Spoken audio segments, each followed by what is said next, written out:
So this video will be on important points to be remembered regarding the salivary gland and its diseases.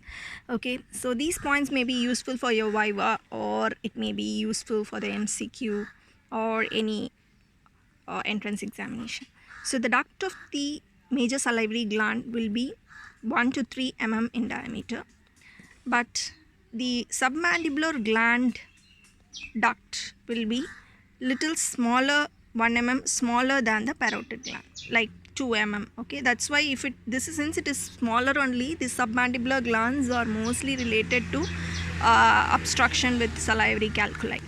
Then the pH maintained in the saliva between 6.2 to 7.4, so by the enzyme called amylase, which will dilute the acidic environment. Okay, approximately 1 liter of saliva is daily secreted, but during the night time 1/15 of the daily rate of saliva production will be only there. It's like 1/15 of the daily production rate will be there in the night. That's why you get dryness in the night. Secretion will be less during the night time. And Stenson's duct is 5 centimeter, which is the duct of parotid gland, and Wharton duct is the duct of submandibular gland. Bartholin's duct is the duct of sublingual gland. Okay, so stones are most commonly in submandibular gland. Okay, since the duct size is smaller than the parotid gland. Salivary calculi grow incrementally like pearls, so they are called as stalagmites. Salivary duct structures, okay, more common in parotid than submandibular gland. So strictures are there. That is, the constriction of the ducts are most commonly seen in parotid than the submandibular. Strictures are seen. And also, where does the Stenson duct located? It is above the occlusal plane, opposite to the first maxillary molar. Okay.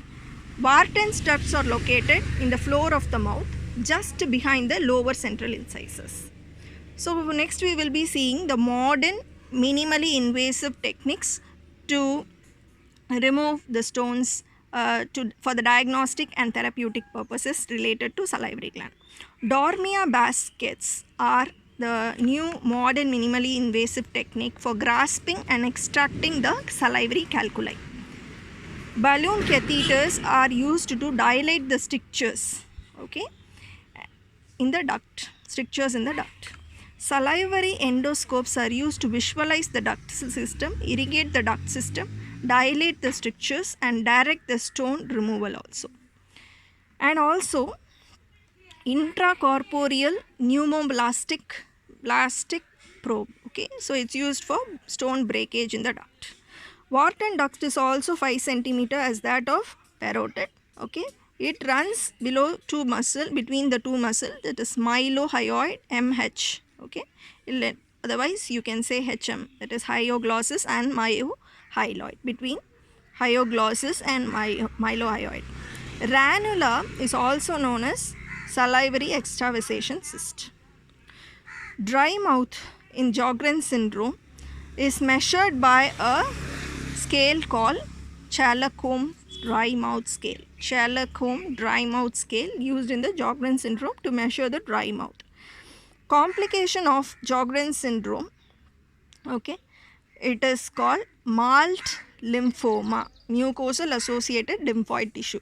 Malt lymphoma, that is a complication of Sjogren's syndrome. Focal sclerosing sialadenitis is also known as Kuttner's tumor, okay, and inferior, it is in the inferior portion of the submandibular gland. It is formed tender in the submandibular triangle region. This also is very important. Herford's syndrome, it is a combination of uveitis, fever, parotid gland swelling, facial nerve palsy. Okay.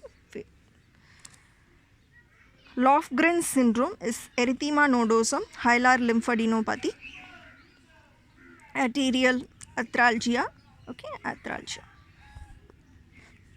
Sarcoidosis, it is greater levels of ACE will be seen in the blood in sarcoidosis.